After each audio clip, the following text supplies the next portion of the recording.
Oke, kita ke wilayah Jakarta nih pemirsa. Ini ada aksi perampokan bersenjata tajam terjadi di tengah kemacetan jalan tol kawasan Pelumpang, Tanjung Priok, Jakarta Utara. 6 pelaku kabur usai melakukan dan juga melukai para korbannya.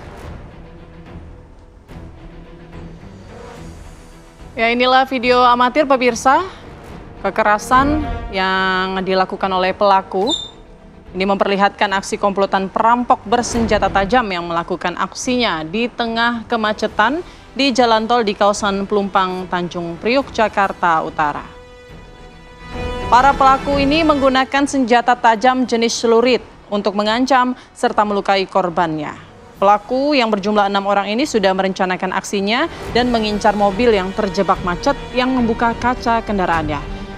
Dari kejadian tersebut, terdapat 2 pengemudi mobil yang mengalami luka akibat sabetan senjata tajam saat mempertahankan barang miliknya.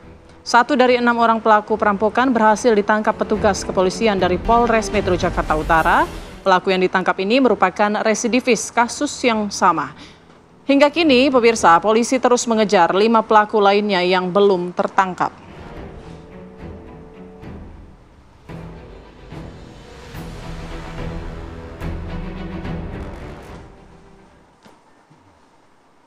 Pemirsa, seorang oknum pegawai Kesyah Bandaran dan Otoritas Pelabuhan KSOP Bakauheni menodongkan pistol ke petugas loket parkir Pelabuhan Bakauheni, Lampung. Pelaku mengarahkan pistol jenis airsoft gun ke arah korban dan melakukan tembakan tanpa peluru. Dalam rekaman CCTV terlihat korban yang diketahui bernama Kemas Eksan tampak tengah bertugas sebagai petugas karcis kendaraan di pelabuhan. Namun tiba-tiba seorang pegawai KSOP tiba di lokasi menggunakan mobil dan keduanya terlibat cekcok mulut saat proses pemeriksaan kartu parkir.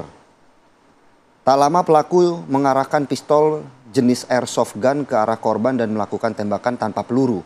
Meski tidak berpeluru, namun tindakan tersebut menimbulkan ketegangan dan rasa takut bagi korban. Korban pun akhirnya melaporkan peristiwa ini ke Mapores Lampung Selatan.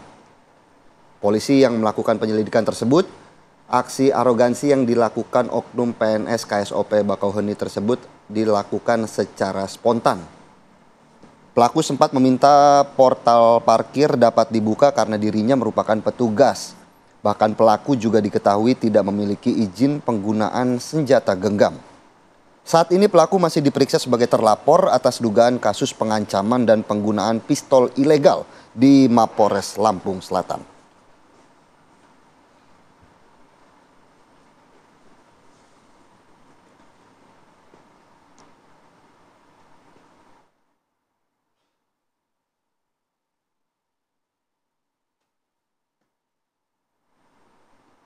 Ya pemirsa, memang aksi koboi ini cukup meresahkan dan untuk mengetahui bagaimana informasi terbaru dari kasus ini, kita sudah terhubung dengan AKP Dedi Ardi Putra selaku Kasat Reskrim Polres Lampung Selatan. Selamat pagi Pak Dedi.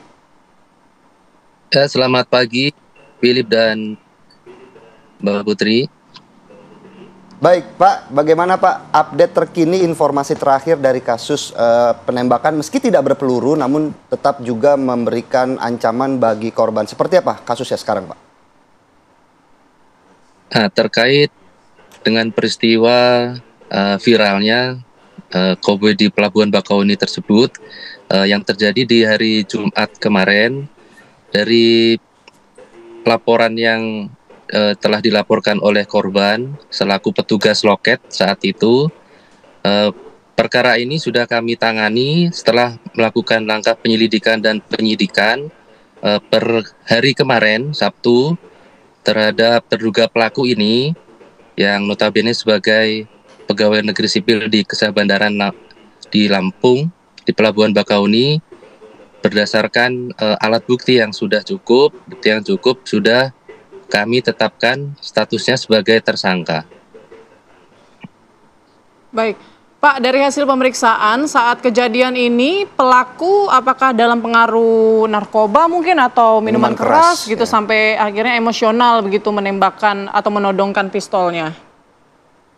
Nah, jadi sesaat setelah korban melaporkan, petugas Satreskrim bersama dengan Polsek kawasan Pelabuhan Bakauni melakukan penyelidikan, dan tidak lama kami sudah bisa mendapatkan terduga pelaku tersebut.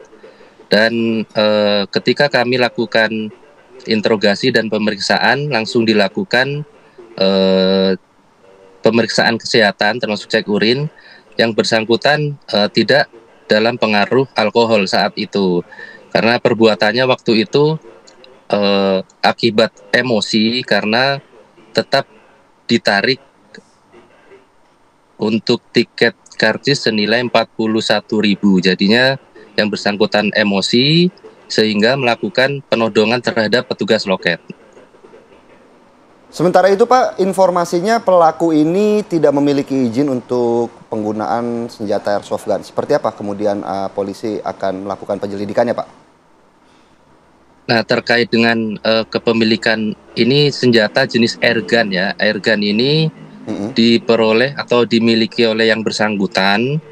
Ini keterangannya dari saudaranya yang berdinas di Kesatuan Polisi Pramupaja di Lampung Tengah. Nah, saat ini kami proses pengembangan penyidikan, kami akan lakukan pemeriksaan terhadap hasil pemeriksaan tersebut.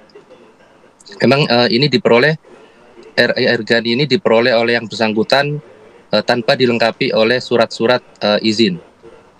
Demikian. Oke, lalu kalau sudah tidak ada kepemilikan senjata, kemudian ada aksi pengancaman, ini berarti bisa dikenakan pasal berlapis atau bagaimana sanksinya, Pak? Nah, terkait dengan persangkaan pasal, ini kami kenakan pasal 335 KUHP terkait dengan pengancaman. Terkait dengan airgun ini kan tidak termasuk dalam unsur-unsur yang disebutkan di Undang-Undang Darurat. Jadi untuk persangkaan pasal di pasal 335 KUHP. Baik, terima kasih banyak informasinya. AKP Dedi Ardi Putra, Kasat Reskrim Polres Lampung Selatan sudah bergabung bersama kami. Terima kasih Pak Dedi, sehat selalu, selamat pagi. Selamat pagi Pak. Terima kasih.